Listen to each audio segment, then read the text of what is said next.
All right, good afternoon. Welcome back to Bean Scottish Fitness. It is Thursday, and I'm heading off to work. Another very hot day. For those of you who joined me on my live stream, appreciate it.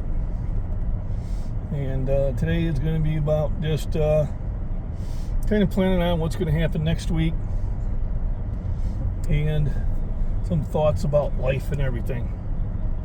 So I was saying on one of my walks,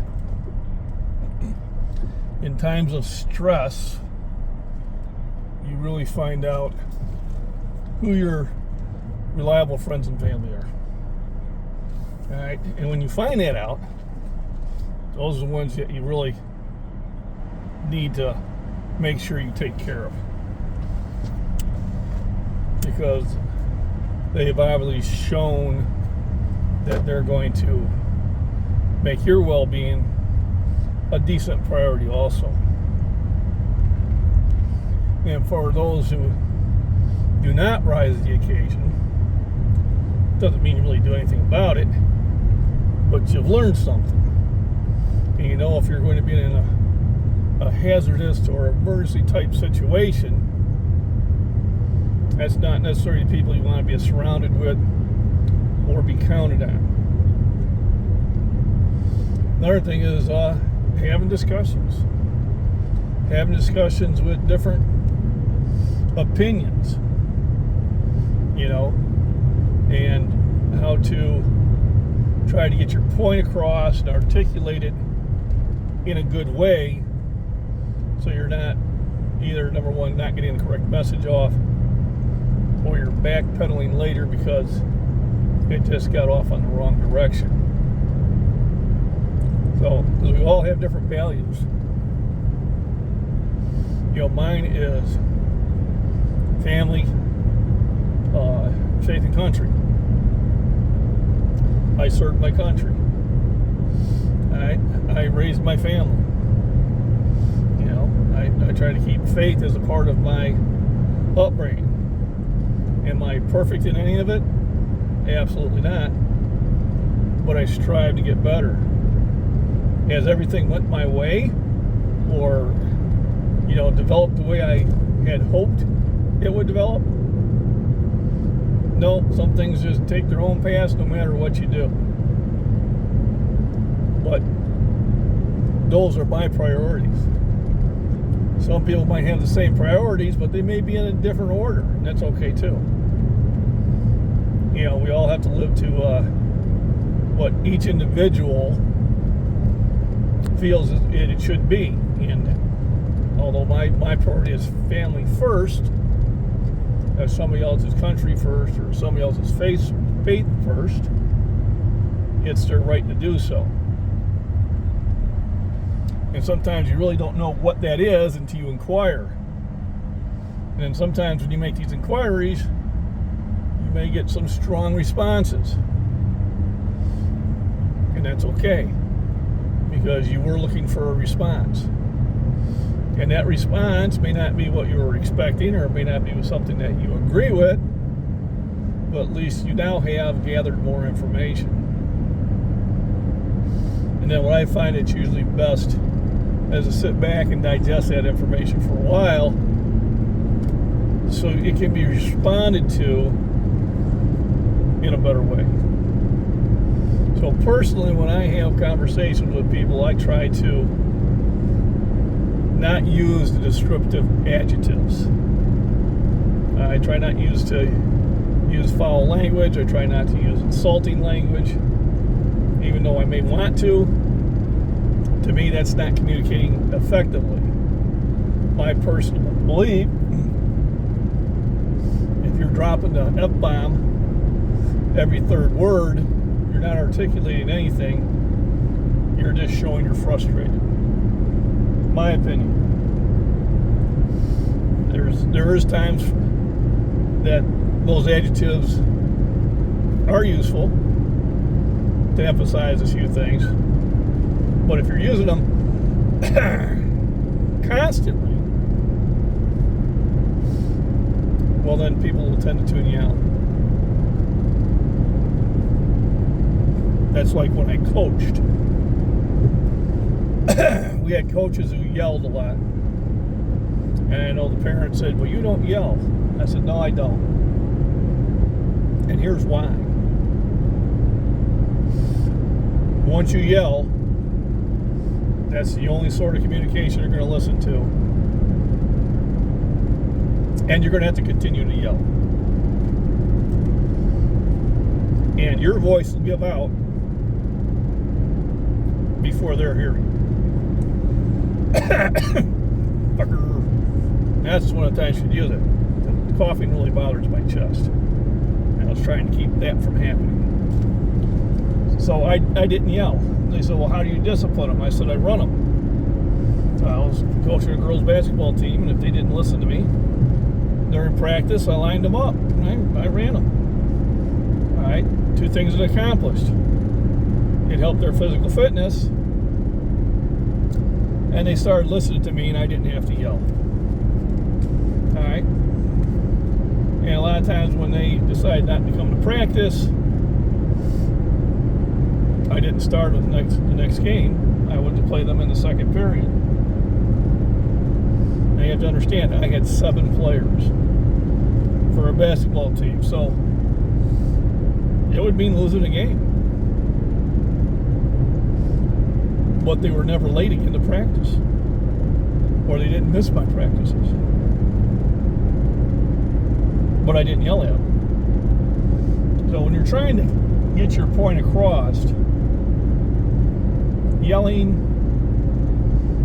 vulgar language, descriptive adjectives, as you may want to call them, if used constantly, are not an effective way to get people on your side. And if I start yelling at somebody, they're either going to be defensive, or they're going to be feeling like they're being looked down on, not respected, whatever, might even be intimidated. None of those things are going to get my message across. So I try to talk in a normal voice. I try to articulate it as much as I can. And I stay away from the big words too. All right, I want everybody to understand exactly what I was saying. Now, I get my message across. They may not agree with it. That's okay. All right. People are going to have different opinions about things. And it's not my job to sit there and make you have to come my way. You have to believe what I believe. I don't feel that's the way I communicate. I know a lot of people, when I say people, when you get on these news meetings and that, they want to tell you how to think. Well, I don't want to tell you how to think.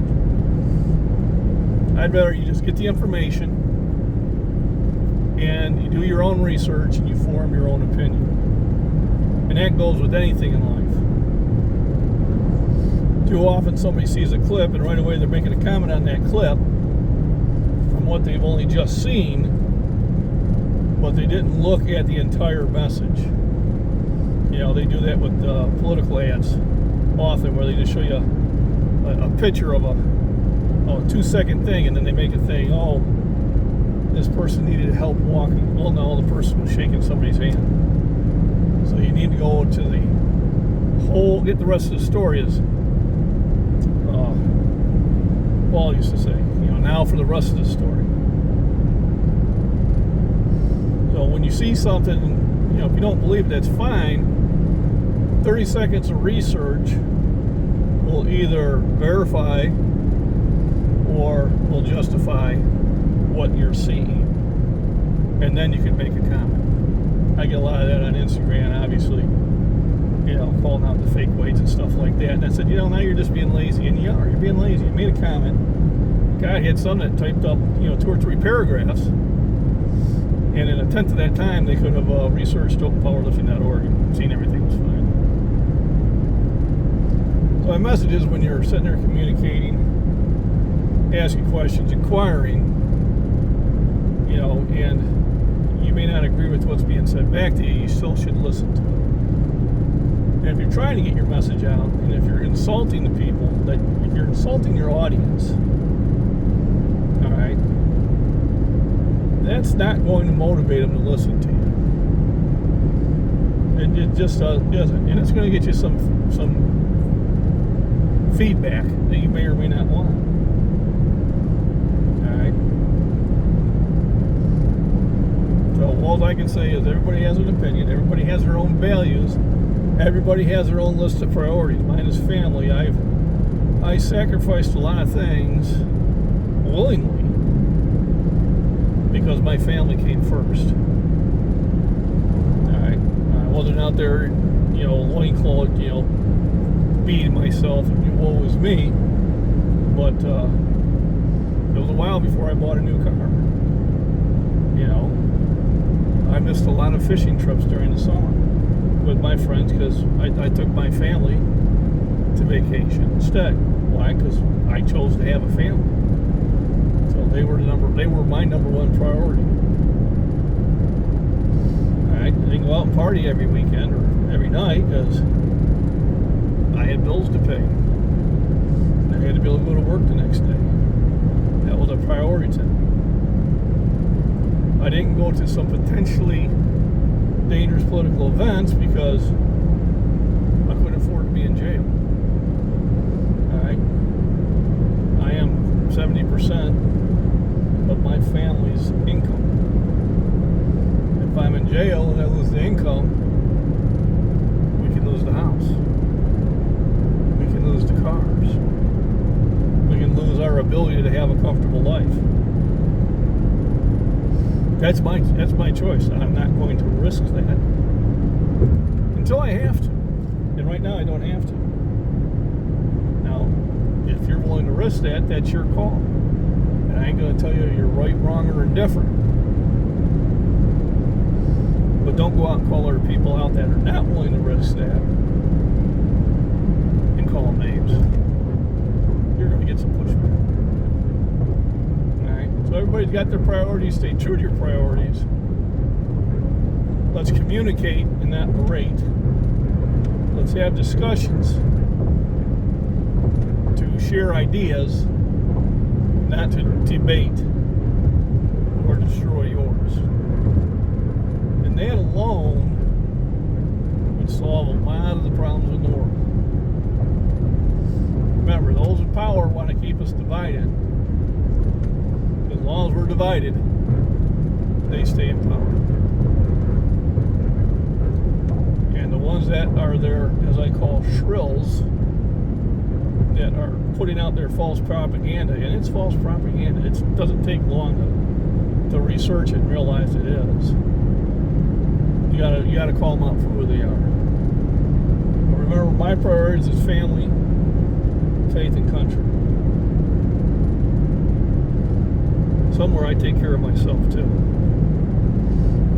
And yours might be the same three priorities, but they may be in a different order. There's nothing wrong with that either. So with that, God bless our troops. God bless those who are serving and have served. And everybody have a wonderful weekend.